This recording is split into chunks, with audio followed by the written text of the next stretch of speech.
커피값 아껴서 5,000원이든 만원이든 ETF를 꾸준히 사모으라는 이야기.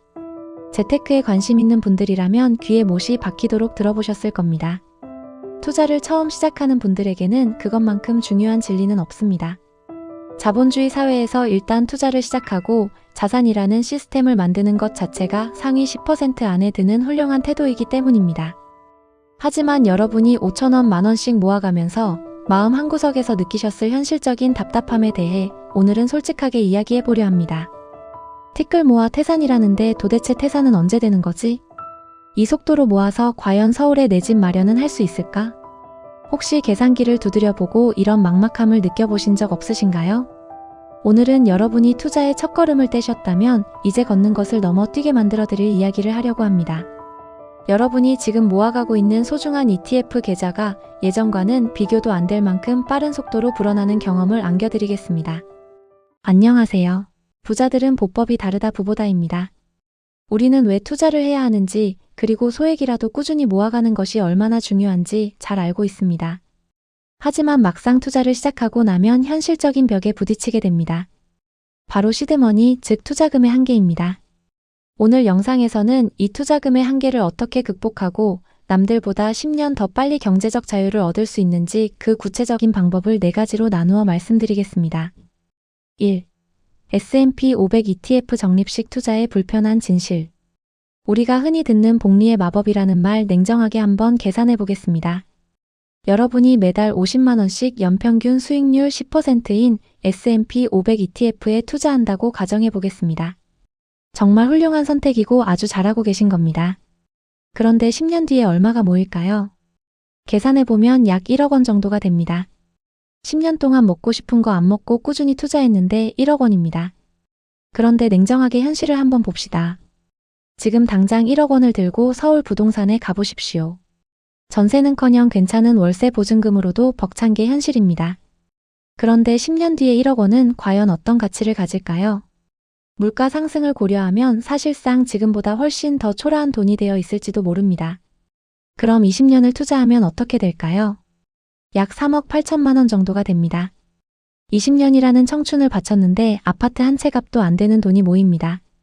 이 계산 결과를 보고 나면 힘이 빠지기도 합니다. 내가 가고 있는 길이 맞는 걸까 의심이 들기도 합니다. 하지만 여러분 걱정하지 마십시오. 여러분의 방향은 틀리지 않았습니다. 5,000원 만원으로 투자를 시작한 여러분의 선택은 100번 옳았습니다. 다만 여러분은 아주 성능 좋은 엔진을 가진 차에 탔는데 연료를 너무 조금씩 넣고 달리고 있을 뿐입니다. ETF라는 차는 훌륭합니다. 하지만 월 50만원이라는 연료로는 속도를 내는데 한계가 있다는 뜻입니다. 2. 수익률보다 중요한 건 투자금의 크기다. 이미 10억 원 이상의 현금이 있는 부자들에게는 연 10% 수익률이 1억 원이라는 거대한 소득을 만들어줍니다. 하지만 이제 막 시작한 우리에게 10% 수익은 고작 몇만 원 수준입니다. 똑같은 ETF를 샀는데 누구는 1억을 벌고 누구는 몇만 원을 법니다. 이 차이는 어디서 올까요? 바로 투자금의 크기에서 옵니다. 그렇다면 우리는 어떻게 해야 할까요? 지금까지 잘 모아오던 ETF 투자를 포기하고 코인 선물 거래나 급등주를 쫓아다녀야 할까요? 절대 아닙니다. 그것은 투자가 아닌 도박이고 기껏 모은 돈을 다 날리는 지름길입니다. 정답은 투자의 습관은 그대로 유지하되 투자금의 사이즈를 키우는 데 집중하는 것입니다. 자본주의 사회에서 부자가 되는 공식은 아주 단순합니다. 투자금 곱하기 수익률입니다. 우리는 그동안 수익률에만 집착했습니다. 어떤 ETF가 더 많이 오를지, 어떤 주식이 대박날지 고민했습니다. 하지만 우리가 통제할 수 있는 유일한 변수는 수익률이 아니라 바로 투자금입니다. 초반에는 무조건 이 투자금을 1억 원까지 만드는 속도전에 모든 것을 걸어야 합니다. 월 50만 원씩 넣으면서 시장이 오르기를 기도하는 것이 아니라 내가 투자할 수 있는 돈을 50만 원에서 100만 원으로 늘려야 합니다. 그리고 다시 100만 원에서 200만 원으로 늘리는 것이 훨씬 더 빠르고 확실한 길입니다. 시드머니가 1억 원이 될 때까지는 투자는 아주 심플하게 ETF로 자동 이체해 두고 남는 모든 에너지를 소득을 늘리는 데 쏟아부어야 합니다. 3. 주식 공부할 시간에 소득 공부를 하라. 월급이 뻔한데 어떻게 투자금을 늘리냐고 반문하실 수 있습니다. 그래서 투자의 관점을 확장해야 한다는 것입니다. 지금 여러분의 시간과 에너지를 주식 차트 분석하는 데 쓰지 마시고 여러분 자신의 몸값을 높이는 데 투자하셔야 합니다. 퇴근 후에 미국 주식 시황 유튜브를 1시간 보는 것보다 그 시간에 내 직무 능력을 키우는 공부를 하는 게 낫습니다. 혹은 부업을 시도해서 월 소득을 50만 원 더 늘리는 것이 자본주의 관점에서는 훨씬 더 높은 수익률을 가져다 줍니다. 여러분의 몸값을 올리는 투자는 하락장이 없습니다. 원금 손실의 위험도 없습니다. 특히 사회초년생이나 2030 세대라면 가장 확실한 투자처는 S&P 500이 아니라 바로 자기 자신입니다. 내가 회사에서 더 인정받고 더 좋은 조건으로 이직하고 추가적인 파이프라인을 만들어서 현금 채굴 능력을 극대화하는 것. 그것이 진짜 공격적인 투자입니다. ETF는 내 소득이 벌어온 돈을 안전하게 보관하고 불려주는 든든한 금고 역할을 할 뿐입니다. 아무리 좋은 금고를 사도 안에 넣을 돈이 없으면 소용이 없습니다. 4. 기다리는 투자가 아닌 주도하는 투자. 냉정하게 한번 생각해 보십시오. 우리가 투자를 하는 진짜 목적이 무엇입니까? 지팡이 짚고 휠체어 탈 나이가 되어서야 겨우 부자가 되기 위함입니까? 아닐 겁니다. 우리는 한 살이라도 젊을 때 내 두 다리로 여행 다니고 맛있는 것을 먹으며 경제적 자유를 누리기를 원합니다. 그렇다면 천천히 부자가 되는 길을 선택해서는 안 됩니다. 시간은 우리를 기다려주지 않습니다. 30년 걸릴 것을 5년으로 단축시키는 방법은 단 하나뿐입니다. 기다리는 투자가 아니라 내가 주도하는 투자를 하는 것입니다.